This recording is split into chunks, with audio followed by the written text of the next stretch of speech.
On the eve of independence, Indian economy was completely undeveloped. बिल्कुल सही बात है। On the eve of independence, just जब हमें इंडिपेंडेंस मिली तो उस टाइम पर जो हमारी कंट्री थी, जो हमारी इकोनॉमी थी, वो कैसी थी? अनडेवलप्ड थी, या फिर मैं इसे अंडर डेवलप्ड भी बोल सकती हूँ, राइट। अगर हम आज की डेट में भी देखें स्टूडेंट्स, तो हमारी इकोनॉमी कंप्लीटली डेवलप्ड इकोनॉमी नहीं बनी है, ये अभी डेवलपिंग फेज में है। लेकिन उस टाइम पर तो बिल्कुल वो डेवलपिंग में नहीं, अंडर डेवलप्ड थी, ठीक है, एकदम पीछे वाला सिनेरियो था।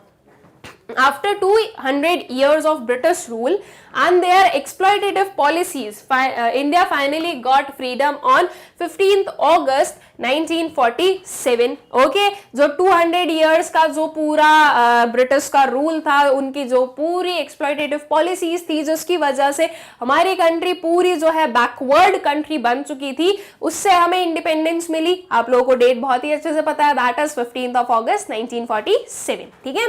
Now it was necessary to reconstruct the backward and stagnant Indian economy into a developed economy. Now बिल्कुल सही बात है, ये बहुत ही ज्यादा जरूरी हो गया था कि जो बैकवर्ड और स्टैग्नेंट इकोनॉमी है उसे क्या बनाया जाए? एक डेवलप्ड इकोनॉमी बनाई जाए। तो अब उस डेवलप्ड इकोनॉमी को बनाने के लिए जो डिफरेंट चीजें की गई थी, वही सब कुछ हमें इस चैप्टर में पढ़ना है। Okay, therefore the most important task before the government of independent India was to decide the type of economic system which would be most suitable for India. तो अब जो most difficult task था हमारी government के लिए, वो क्या था कि इकोनॉमिक सिस्टम कौन सा होना चाहिए उसको डिसाइड करना, ठीक है, उससे रिलेटेड जो डिसीजन है वो लेना कि कौन सा type of economic system apply किया जाएगा। अब इकोनॉमिक सिस्टम क्या होता है, पहले हम ये समझते हैं। So economic system refers to an arrangement by which central problems of an economy are solved. जो सेंट्रल प्रॉब्लम्स होती है इकोनॉमी की, सेंट्रल प्रॉब्लम्स क्या होती है? ये बेसिकली 3 सेंट्रल प्रॉब्लम्स होती है। देखिए ये चीज जो है स्टूडेंट्स, ये जो सेंट्रल प्रॉब्लम्स ऑफ इकोनॉमी है, इसे हमने बहुत अच्छे से पढ़ा है अपनी माइक्रो इकोनॉमिक्स में, ठीक है। जो 11th क्लास में माइक्रो इकोनॉमिक्स आप लोगों ने पढ़ा है, उसमें हम लोगों ने जो सेंट्रल प्रॉब्लम्स ऑफ इकोनॉमी है वो पढ़ी है। सेंट्रल प्रॉब्लम्स मेनली क्या होती है? What to produce, how to produce and for whom to produce. What to produce, क्या प्रोड्यूस करना है। जैसे कि हमें पता है कि हमारी कंट्री में ही नहीं, पूरी वर्ल्ड में जो रिसोर्सेज हैं वो कैसे हैं? स्केयर है। और जो ह्यूमन वांट्स हैं वो कैसे हैं?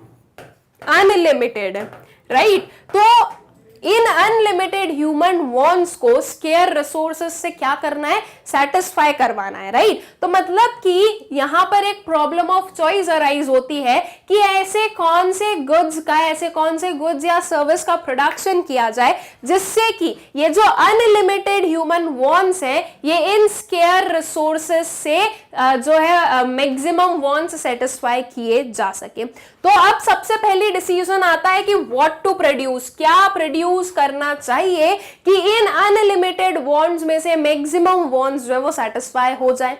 उसके बाद में हाउ टू प्रोड्यूस, कौन सी पर्टिकुलर टेक्निक का यूज करना है, कैपिटल इंटेंसिव टेक्निक या लेबर इंटेंसिव टेक्निक। तो ये जो टेक्निक का जो हम बोलेंगे कि डिसीजन है वो लिया जाता है हाउ टू प्रोड्यूस में। And for whom to produce, किसके लिए प्रोड्यूस करना है, कौन से ग्रुप ऑफ सोसाइटी के लिए प्रोडक्शन करना है, क्या हम पुअर लोग के लिए कर रहे हैं, क्या हम रिच के लिए कर रहे हैं, क्या हम मिडिल मैन के लिए कर रहे हैं, किसके लिए प्रोडक्शन करना है ये भी डिसाइड करना पड़ेगा। तो ये जो सेंट्रल प्रॉब्लम्स ऑफ इकोनॉमी होती है इन्हें कौन सॉल्व करेगा, इसका डिसीजन जो लिया जाता है वो होता है हमारा इकोनॉमिक सिस्टम, ठीक है।